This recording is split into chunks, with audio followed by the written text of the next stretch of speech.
Before we get deep into this video, let me start off with a disclaimer because there are groups of emotionally immature people who are fans or critics of Disney that have convinced themselves into believing that your stance of loving or hating things that come from Michael Mouse and his possessive sugar daddy Robert Iger defines your political stance or demographic, especially if you want to talk about the endeavors of modern Lucasfilm. I'm here to tell those people to touch grass. The enjoyment, criticism, and analysis of media has no political spectrum, especially when that piece of media comes from modern Disney. They are not liberal, they are not conservatives, they want money. Their goal isn't to preserve art, provide representation, own the left, own the right, or make dreams come true, especially not under Bob Iger. Were you paying attention to what happened during the WGA or SAG strikes? He's not your buddy, he's not your friend. And nobody can tell me I have changed. I started this channel criticizing Lucasfilm, and until that train of chaotic insanity rolls into the station of logic again, that will probably never change. Now, let's get on with the video. Let's just rip the band-aid off. Broken heroes are not the problem. There is an endless list of tragic heroes, both original and well-established characters that have been broken in new iterations in stories and met with critical and audience acclaim. Peter B. Parker in Spider-Man Into the Spider-Verse, Wolverine in Logan, Rick Deckard in Blade Runner 2049, Kevin Flynn in Tron Legacy, Danny Torrance in Dr. Sleep, Rocky Balboa in Creed, Laurie Strode in Halloween, Bruce Wayne in Batman Beyond. Despite what the internet may have you believe, both on the side of people who say broken legacy characters is a betrayal of the character or an improvement of the character, legacy characters have been broken before many times over, yet they were still loved and accepted by critics, fans, and the general audience. They are still revered and praised in many conversations regarding how to write older heroes in new stories with younger heroes respectively. Broken heroes are not the problem. To put it simply, it is bad writing. Like many issues with modern writing that people blame on the wrong things, many will claim that if a broken hero is received divisively, it is because people lack the emotional maturity to handle their heroes broken. Now, while I won't argue there is a large group of people who dedicate their time to ignorantly hating any form of a broken hero on a conceptual level, not realizing it's been done several times before, there's also an equally large group of people, if not the majority, who love broken heroes on a conceptual level. Context be damned. No, broken characters aren't the problem, it's characters written poorly, and there's no greater example of heroes written poorly than the character assassination of Luke Skywalker and the character destruction of Indiana Jones. Now, I've seen some people try to conflate character assassination with character destruction, and while the two have many qualities that overlap, they're different in presentation and execution. Character assassination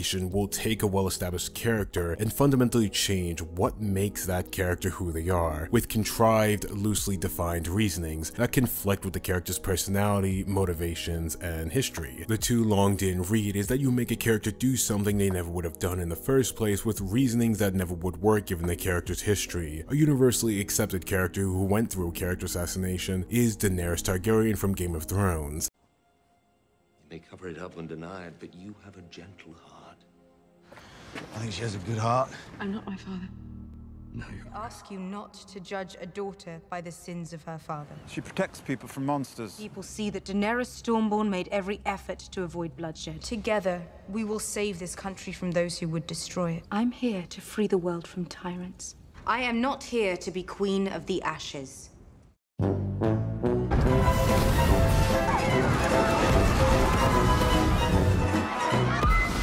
It is an extreme case, but it illustrates the point very clearly. The actor does their best to keep the character consistent with what was previously established, but there's only so much one person can do when their actions, writing, and direction reflect a completely different person than what was set down before. This is where Luke Skywalker comes in. Luke Skywalker, as I've mentioned in another video, was a hero defined by his kindness, his courage, his willingness to put others above himself. He would literally go to the ends of the galaxy and risk his own life if it meant saving one person. It didn't matter. To justify Luke's actions in The Last Jedi, he had to be changed into a character that didn't represent the ideals, motivation, history, or personality of who Luke Skywalker had been known to be. Whereas Return of the Jedi had Luke reject the pull to the dark side, even in a battle to the death with his father on a soon-to-be-destroyed battle station, while a giggling sugar daddy in a bathrobe tormented him psychologically and said father would threaten to hurt his sister. The Last Jedi has Luke Skywalker, who who knows his grown-ass nephew has been struggling with the dark side in his training, yet for some reason Luke has done nothing about it, or even talked to him beforehand, sneaks into his room in the middle of the night while he's sleeping to read his mind. Then when he sees what would happen supposedly in Ben Solo Kylo Ren's mind, he doesn't talk to his nephew, he doesn't even try to intervene or wake him up. He pulls out his lightsaber and contemplates killing him. After getting caught and knocked out, Luke leaves the galaxy to burn, taking all the Jedi knowledge with him, denying anyone the ability to even learn from that knowledge to fight in his absence. Then somehow he dumps off R2 with Leia, cuts himself off from the Force, and goes to the first Jedi temple to die. Does that make any really sense? No, but also don't ask about the map either. That was in the TFA continuity, and that never got a sequel, sadly. Then, when made aware of how Kylo Ren killed his father and is still killing people, Luke goes fishing, drinks some milk, gets guilt-tripped by R2 into helping Rey train, but spends the entire time reading Reddit hot takes about the Jedi and himself, lies to Rey twice, then tells her to fuck off. Then Yoda tells him to man up. He waits around for the plot to use him again, ignoring multiple different events he could have been useful for, like taking his X-Wing or projecting at any other time that would make the plot not able to happen, and then projects himself on Crate last second after dyeing his hair. Then he dies. The road to where the film wants to go with Luke Skywalker, ignoring how internally illogical it is within the wider story of Star Wars, The Force Awakens, and even the trilogy in of itself, requires Luke to be a completely different character to a degree that is either forces you to view the character as always this terrible person under the excuse of my themes and relatability, or to view him as a completely different person. This character assassination has also led to a ticking time clock of sorts for the wider universe of Star Wars. The problem with the way Luke Skywalker was assassinated is that everything after Return of the Jedi for Luke Skywalker is pointless, because despite any victory, it always has to lead back to his failure and achieving nothing in life. And where this doesn't work is that regardless of if people want to accept it or not, Luke Skywalker, specifically the story of Luke Skywalker in the original trilogy, is the foundation of the story of Star Wars, even more so in Disney Star Wars. Disney Star Wars has mostly been about the story set around after the fall of the Republic and the victory of the Rebellion, primarily involving the Empire in some way, shape, or form. On the surface, that may not seem like a big problem, but in the grand scheme of things, it's a giant one. The tragedy of the prequel trilogy, the destruction of the Jedi, the Republic, the fall of Anakin Skywalker, the suffering of Obi-Wan Kenobi, the suffering he goes through in the Obi-Wan show, the battle Cal and the others go through in the DICE Star Wars games, the plight and the sacrifices the Rebellion goes through in Rebels and or in Rogue One, all of that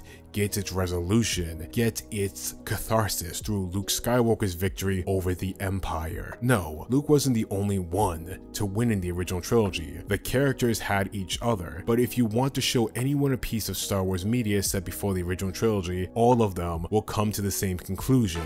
How many times do we have to teach you this lesson, old man? I love the young people. What happens to Anakin Skywalker if the Sith are defeated, if the Jedi return, and if every sacrifice the Rebellion has made through the years mattered? And where do all those questions get answered? In the original trilogy. Funny enough, this is where most people start their first viewings of Star Wars, though the original trilogy. Even if some people grow to care about other pieces of Star Wars more, it's the original trilogy that is the literal foundation and resolution to every story set prior to the prequel trilogy to the end of the original trilogy, which is basically 80% of Disney Star Wars. And every story set after the original trilogy is dependent on the context that the original trilogy provides, especially if we're talking about stories like The Mandalorian, The Book of Boba Fett, and whatever other show the Hat Man, no, not that one, is going to make. All of Disney Star Wars leads back or into the original trilogy, and no matter what anyone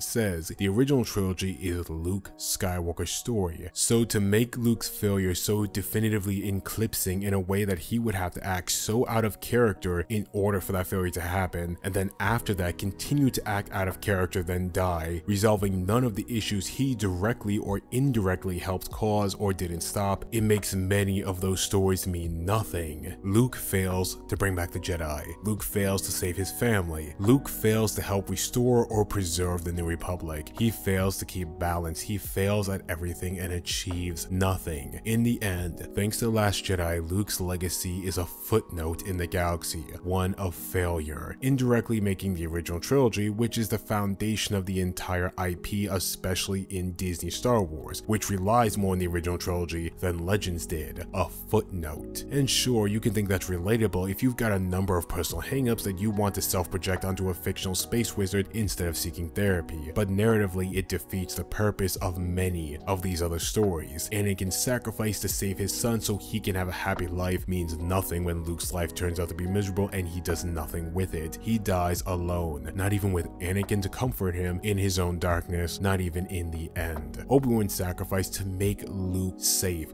to make sure Luke can defeat the Empire and bring the Jedi back, means nothing for the reasons stated above, and again, Obi-Wan never comforts Luke in his final moments before death. Even the Mandoverse is meaningless in the long run because all of the victories mean nothing, given Luke still fails all of them. You can say that he died with peace and purpose, but contextually, he died after not doing anything for the galaxy for years, leaving nothing for the people he was leaving behind to win the war, and with no insurance the war would even be won. And as much shit as many give The Rise of Skywalker, and I can and might too, depending on how long this video goes, no offense JJ, we all know you were stuck between a rock and a bobby. The Rise of Skywalker actually goes out of its way to try and retroactively, in its own messy way, fix Luke Skywalker's legacy while doing its best not to piss off fans of The Last Jedi. Though that might have been one R. Kelly shower the film should have done, but that's another conversation for a different day. The book that Rey uses to give the Resistance the information they need to win the day is retroactively turned from random Jedi text to Luke Skywalker's journal. Leia's Jedi training that she passed on to Rey so she can win the day comes from Luke. The moral lesson of the film and the confidence Rey needs to win the day comes from Luke. Even the completion of Rey's arc, which we will talk about in another video when I've had more to drink and hate myself just a wee bit more than usual so I can talk about the sequels again, comes from Luke. It is messy, it is nonsensical at times, but compared to The Last Jedi, which went out of its way to make episode 7 a footnote in the trilogy and leave almost nothing for episode 9, Traz does its best to work with what episode 8 left over, even if 9 would have been better off with disregarding as much as it could have from episode 8. Don't get me wrong, like Sam Witwer said,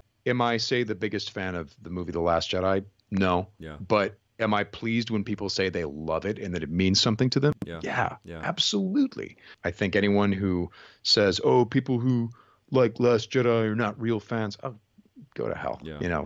And people who say, oh, if you don't like Last Jedi, you're sexist. Shut up. Yeah. Everyone just shut up. Yeah. Please, can we just shut up? Yeah. Debate it. Please debate it. Yeah. Debate what you liked, debate what you don't. That's fine. But the moment you start getting personal and insulting people, you really don't deserve to call yourself a fan of this franchise. What did you think of Jedi?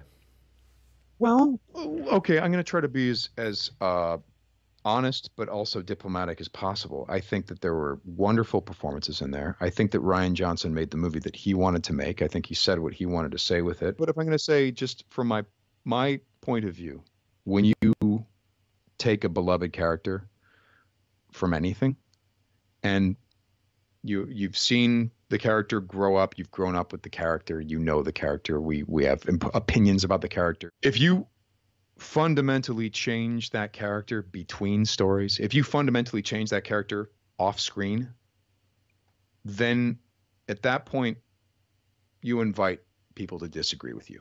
There are people that I've talked to who needed to see that version of Luke Skywalker in their life. Perfectly legitimate. But you know what also is legitimate? People who say, this is the guy who saved Darth Vader. Yeah. Darth Vader, like saving Kylo Ren is child's play next to saving Darth Vader. Yeah. So I did not necessarily agree with that version of the character. Luke Skywalker, the level of compassion that it would take to throw down his weapon in front of his mortal enemy and declare, I'm not going to fight anyone. Yeah. I won't hurt anyone. And I'm certainly not going to hurt this man, my father. You failed, because this is what a Jedi is. Yeah. I am a man of peace. That guy doesn't ever for a moment think about murdering his best friend and his sister's kid. I understand why some people would have wanted, enjoyed, or even needed that version of Luke Skywalker in The Last Jedi. I won't shame anyone for enjoying The Last Jedi or Luke in The Last Jedi. What I am saying is that by The Last Jedi's own design, and even the arguments many use to say Luke had changed and that change was for the better, the version of Luke in The Last Jedi is not the same or consistent with the values, motivation, or even the personality of who Luke Skywalker was known to be in his older stories set around the original trilogy. It doesn't even make much sense with the new story set in Disney Star Wars 60 to maybe 90% of the time. Like The Rise of Skywalker, many stories both in print or in shows were trying their best to redeem Luke and add details into his character post Return of the Jedi that show him in a better light. Yet given where he has to end up, recent stories have opted out to ignore him as of lately. There was no appearance or even mention of Luke in the Ahsoka series or The Mandalorian Season 3, and despite Ahsoka having intimate knowledge of the Last Order and huge Wang having thousands of years experience with the Last Order and the High Republic Order, neither of them choose to help Luke rebuild the Jedi nor involve him of the threat of Thrawn. It's hard to know if Luke is being ignored due to the deepfake versus recast debate, or due to his controversial future or the rumored dislike Martin Lucasfilm has for the character. Regardless, as of now, there is nothing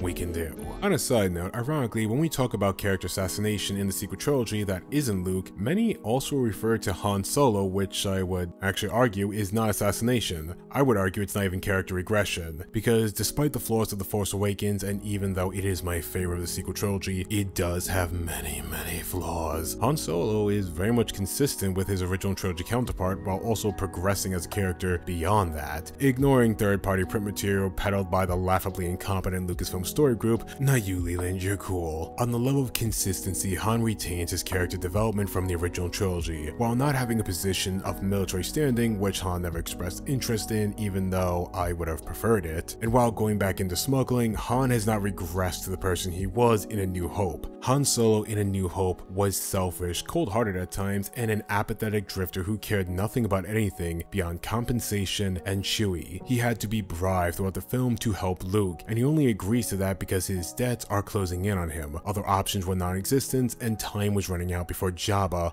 wanted to get to him. It's only after a guilt trip by Luke towards the end of the film that Han even changes his mind and returns to help save the day. Empire went even deeper with softening Han, by having willing to sacrifice his life to save Leia, and in return he was willing to sacrifice his own individual happiness for her. Han started out as a character with no moral compass who didn't care about anyone but himself, and grew into a character who had a moral compass and was willing to sacrifice everything for the people he cared about. The Force Awakens, for all its flaws, ignoring third-party material from the clown school, keeps this aspect of Han Solo intact even if he was indeed broken. The loss of My Chemical Kylo to the dark side, which resulted in him becoming a galactic genocidal extremist, and his eventual disappearance did cause a rift between Han and Leia, yet Han never stopped loving Leia. He never cheated on Leia. He never stopped caring about his son or Luke, and we see how that loss impacted all three of them, especially when it comes to Han, who misses all of them. Yet despite those losses, Han remains caring towards strangers like Rey and Finn, even growing to show affection to both of them in his own way. When he realizes they are carrying a piece of the map to his old friend, something that can aid the resistance in Leia, he immediately goes into helping them with zero bribery. His compassion is still there, and along with that is a profound belief in the Force and its cosmic value in the universe he inhabits. And again, despite everything that happened to him between Return of the Jedi and The Force Awakens, Han is still willing to sacrifice everything for the people he loves, and he does. Life may not have gone the way Han wanted it to, yet the character's integrity, purpose, and essence remained intact. His characterization and cosmic agency in The Force Awakens is actually closer to characters like, ironically, Rick Deckard from Blade Runner 2049 or Rocky Balboa in Creed. You didn't even meet your own kid? Why? Because that was the plan. I showed them how to scramble the records, cover their tracks. Everyone had a part. Mine was to leave. I didn't want our child found, taken apart, dissected. Sometimes to love someone, you gotta be a stranger. You ain't talking like you my family. You got my real family killed. I ain't leaving till I tell you what's on my mind. You hate me, that's what it is. Or maybe a man with somebody who ain't here, Donnie, who can't defend himself. And I know what it's like to feel abandoned and be mad at everything. You're a better person than that. Forgive him, because there's nothing you can do about it. It's taking a toll on you. You're still caught in the shadow.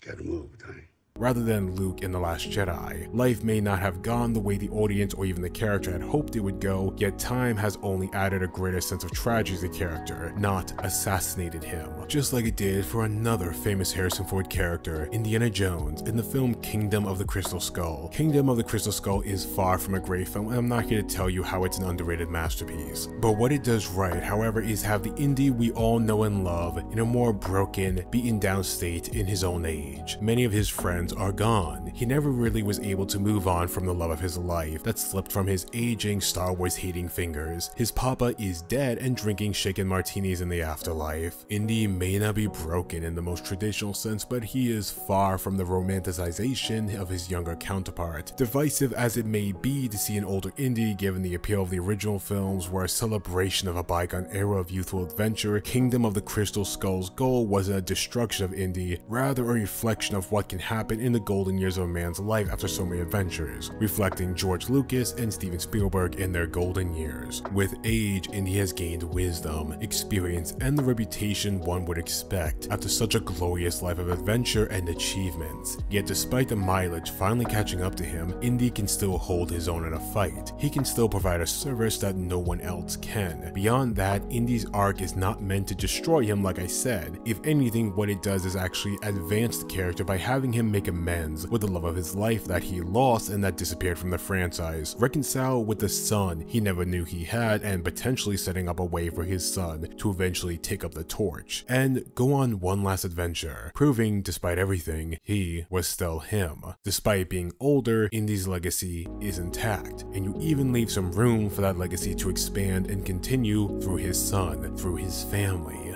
Dial of Destiny, on the other hand, is a complete destruction of the character. Everything Indy had gained from Kingdom of the Crystal Skull, he lost. Everything the character was known for was gone. Indy was destroyed so he could be rebuilt. Destroying the character is very different than assassinating a character, and your feelings on that will differ depending on what you think is worse. Is it worse to change a character to say that they were always this divisive version of themselves by having them do something they would never do and claiming it is completely in character for that character to do what they would never do? Or is it worse to take away everything that makes the character what and who they are and leave them an empty husk of their former self? Indy in Dial of Destiny had to have his life destroyed in order for him to end up where he is. While according to Rian Johnson, the writer of The Last Jedi, who Luke is in that movie is consistent to who he's always been. So one is an act of narrative vandalism, while the other is an act of narrative manipulation. And some people do indeed like this form of writing for the characters. However, it is by design something that will be divisive. Because if you don't want to see an Indiana Jones who's had everything he's ever loved and valued taken away from him to the point of wanting to die, or a Luke Skywalker who is said to have always been this arrogant, dogmatic person, these stories won't be for you. I can't personally tell you which one someone would find worse. Both make it rather hard to get back to the more beloved writing of the character and what their future will be like. But at least when it comes to Indiana Jones, while he's lost almost everything that made him him, he can rebuild what was destroyed even if he never has everything truly back. When it comes to Luke, there is no going back from an interpretation that says the character was always this divisive way, was always arrogant, was always dogmatic, and never actually learned the lessons we thought he learned from the original trilogy. And even worse, many people will forever hold that interpretation as the true version of the character. Indy became the man he was in the Dial of Destiny by external losses. We can disagree if it would break him the way that it would, but it doesn't prevent you from ignoring what happened and just enjoying those older stories. Indy was still Indy in The Last Crusade. Indy is still Indy in Kingdom of the Crystal Skull. The only thing that happens to Indy after those stories is related to Dial of Destiny. You do not need to watch that if you don't enjoy it. Whereas with Luke Skywalker, the interpretation that he was always this dogmatic, arrogant coward will forever, even to this day, remain a stain on the character years later. It's the interpretation that even in Return of the Jedi, he is the man he will be